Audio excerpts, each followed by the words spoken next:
Entrevista Venevisión. Líder en opinión. Por tu canal independiente, Venevisión. Amigos, bienvenidos. Tal como lo anunciamos hoy en Entrevista Venevisión Matutina, recibimos como invitado a Jesús Faría. Él, además de economista, es integrante de la Asamblea Nacional Constituyente. Gracias por estar con nosotros. Muchas gracias a ustedes por la invitación. Vamos a hablar sobre lo que a algunos no les gusta llamar diálogo. En todo caso, ese acercamiento entre gobierno y oposición que se ha dado en República Dominicana, que ya tiene fecha para un nuevo encuentro el 27 de septiembre. ¿Qué debería ocurrir para que este tercer intento tenga éxito, tenga resultado y sobre todo que lo político tenga repercusión positiva en lo económico? Correcto, es una noticia muy importante para el país, para todos aquellos que apostamos y trabajamos en función de la paz, de la democracia y de la convivencia política. Tenemos que recordar que en el pasado reciente y no tan reciente, las propuestas insistentes y casi obsesivas de diálogo por parte del gobierno revolucionario y del presidente Nicolás Maduro habían sido rechazadas por la oposición. Siempre que existió diálogo fue el resultado de una propuesta del presidente que fue a su vez, a partir de ese momento se generaron siempre posiciones y escenarios de mucho conflicto, de gran conflictividad política, económica, y a raíz de las victorias populares, a raíz de la victoria en esa confrontación de la revolución bolivariana, se tuvieron que sentar de tal manera que el diálogo es el resultado de un escenario muy peligroso en el cual se crisparon las contradicciones y se exacerbaron de una manera muy violenta como resultado de la guerra económica y de la guerra política que nos planteó la oposición aquí como propuesta para el país. Nosotros decimos que el diálogo es una imposición democrática que surgió, entre otras cosas, a raíz de la elección de la Asamblea Nacional Constituyente, y nosotros esperamos que la rectificación de la oposición en relación al diálogo, en relación a sentarse, a discutir, dialogar, intercambiar acerca de los grandes problemas del país,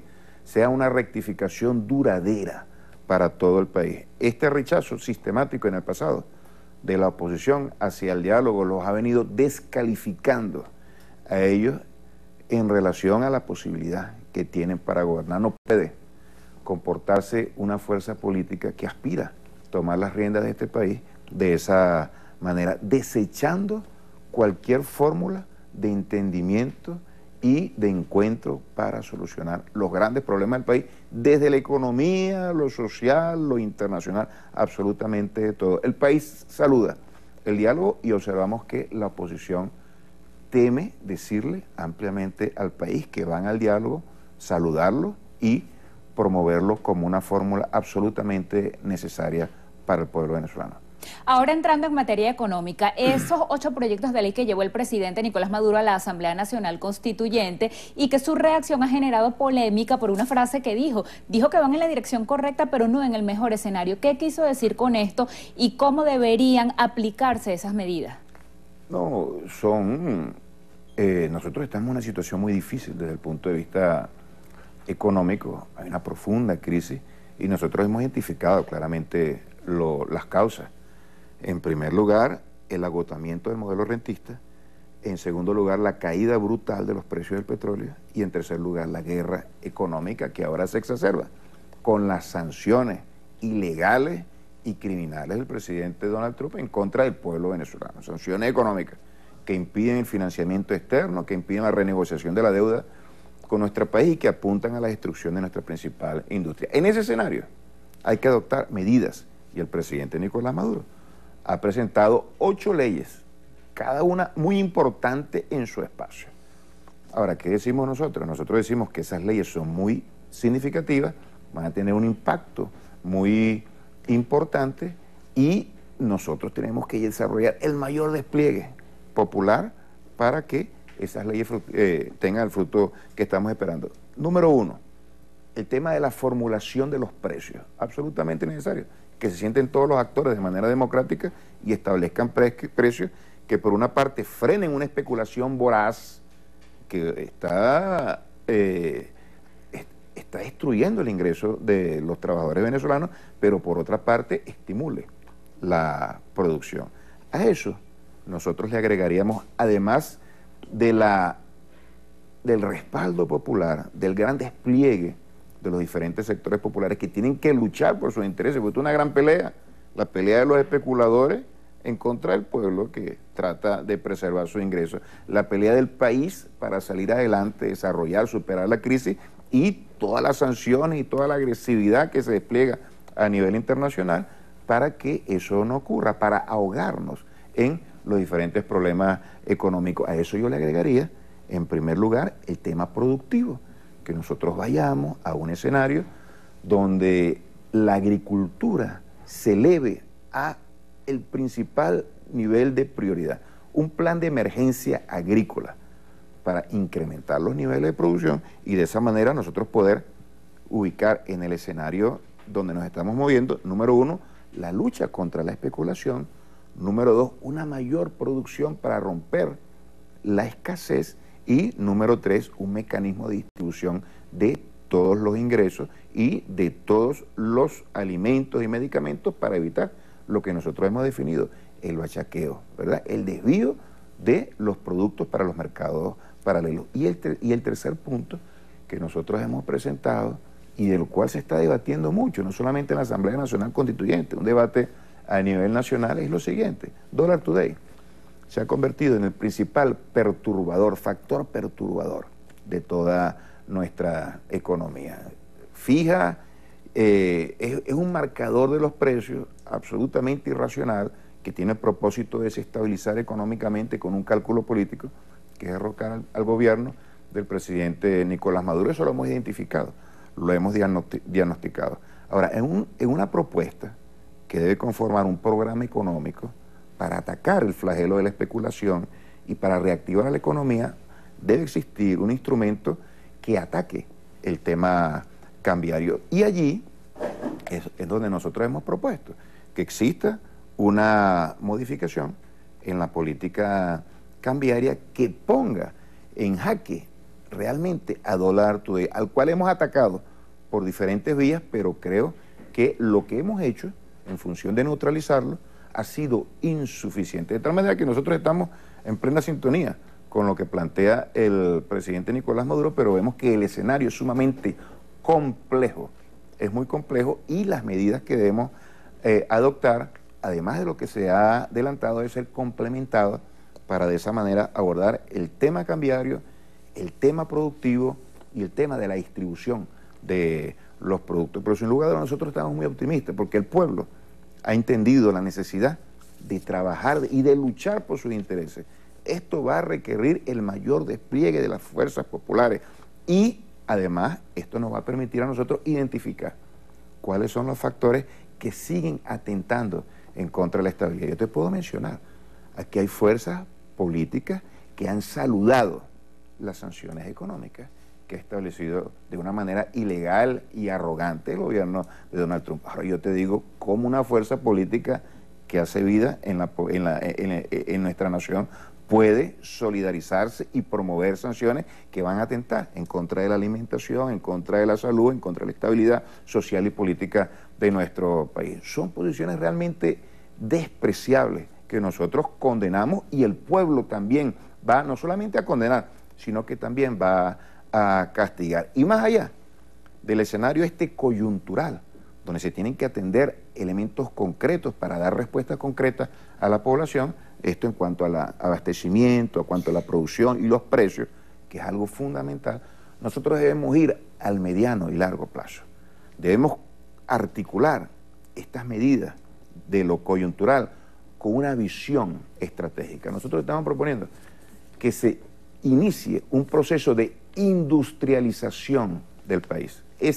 Si nosotros estamos decretando y estamos postulando y estamos abordando y estimulando un proceso de transición al socialismo, eso se fundamenta en el desarrollo de las fuerzas productivas y el elemento central de una estrategia de esta naturaleza debe ser la industrialización, un proceso que cree miles de empresas industriales y se fundamenta en la sustitución masiva de importaciones, en la promoción y diversificación de nuevas exportaciones, en la creación de cadenas productivas a partir de nuestras ventajas comparativas, es decir, que nos haga mucho más sólidos, soberanos y solventes en lo económico, de tal manera que no seamos tan vulnerables ante los ataques en el marco de la guerra económica. Eso, pienso, debe ser una iniciativa popular, una gran iniciativa política y económica de los trabajadores, de los empresarios nacionalistas, de las comunidades, para que tenga éxito y poder darle solvencia a una economía que en estos momentos es muy frágil y muy vulnerable ante los ataques que se vienen desarrollando desde afuera del país y desde adentro. El nuevo incremento salarial que anunció el presidente Maduro y que según algunos colegas suyos economistas es irreal porque no aumenta la capacidad de compra y además hay menos billetes en las manos de los venezolanos. ¿Cómo corregir esa insuficiencia del cono monetario? ¿Se corrige prohibiendo los avances de efectivo? ¿Su opinión acerca de esa propuesta que hace el diputado José Guerra de agregarle 3 ceros al billete de 100? Yo lo veo como algo insólito que una persona que aboga por las sanciones económicas, que una persona o un grupo de personas, pues no solamente el vocero de esta medida, son fuerzas políticas que promueven la guerra económica, que saludan y respaldan la especulación cambiaria desde Dollar Today que destruye a nuestra economía, hagan propuestas de esa naturaleza. Entonces tú ves, cuando hay ese efecto destructivo de la opinión pública proyectada hacia afuera, que trata de desalentar la inversión extranjera en nuestro país y trata de aislar a nuestro país desde el punto de vista económico, que vienen a proponer que le pongan un sello a un billete, yo lo veo como algo realmente insólito, hasta ridículo. E incluso que se ponga en tela de juicio la necesidad de incrementar los salarios. Nosotros estamos en una situación de una espiral especulativa terrible, voraz, que se come el ingreso de los venezolanos. Y es un escenario que nadie desea. Sobre todo el gobierno desea esto, pero es el escenario que existe. ¿Qué vamos a hacer ante eso? Vamos a dejar a los trabajadores a la libre. No le vamos a otorgar incrementos salariales independientemente de que los precios se mantengan en su crecimiento. Es una tarea pendiente nuestra, tenemos que detener eso. Eso no lo asumimos nosotros, incluso podemos decir autocríticamente que no hemos podido mantener a raya la especulación, que Dollar Today y los que fabrican y diseñan las estrategias para atentar económicamente contra nuestro país, en estos momentos han tenido mayor éxito en el intento de especular, de incrementar los precios, que nosotros en el esfuerzo de contenerlos. Vamos a dejarlos solos a los trabajadores, nosotros tenemos que atenderlos. No es lo ideal que se incrementen los salarios y se incrementen los precios, pero es lo que podemos hacer en estos momentos y estamos trabajando en función de que esos incrementos de salarios se produzcan en un contexto en el cual los precios no aumenten, pero a los trabajadores no los vamos a dejar solos. Y queremos decir lo siguiente, la causa y el motor del incremento inflacionario de los precios no son los aumentos salariales. Antes de este incremento de salario hubo repuntes muy importantes de los precios y no había aumento salarial. Es decir, que es una manera de desvirtuar una política y dejar al desnudo cuáles son los intereses que realmente representan estos factores políticos. Ellos están en contra de los salarios porque siempre se han puesto al lado de los sectores especulativos, porque saben que cada vez que aumenta los salarios beneficia a los trabajadores y golpea a los que desarrollan la especulación. Ahora, desde el gobierno se puede desarrollar una política porque es el ejercicio del poder, es lo que llaman la economía política del poder. Y ahí es donde tú evalúas en función de quién se gobierna. Esta fuerza política al frente de cualquier gobierno venezolano jamás, como lo hicieron en el pasado, hubieran decidido incrementar los salarios. Que aumenten los precios, pero los salarios no pueden aumentar porque ellos no abogan en función de los intereses de los trabajadores. Qué bueno que el país se dé cuenta en este debate quién está a favor de los intereses de los trabajadores y quién está a favor de los intereses de los especuladores. El tema económico no se agota, abierta la invitación para una próxima oportunidad. Gracias por haber venido esta mañana. Gracias a ustedes por la invitación. Así termina esta entrevista de Venevisión con Jesús Farieles, economista, también constituyente. A ustedes les damos las gracias por habernos acompañado, pero les pedimos que se queden allí, porque al regreso de la pausa comercial, Estrenos y Estrellas les trae todos los detalles de la presentación a la prensa de las candidatas al Miss Venezuela 2017.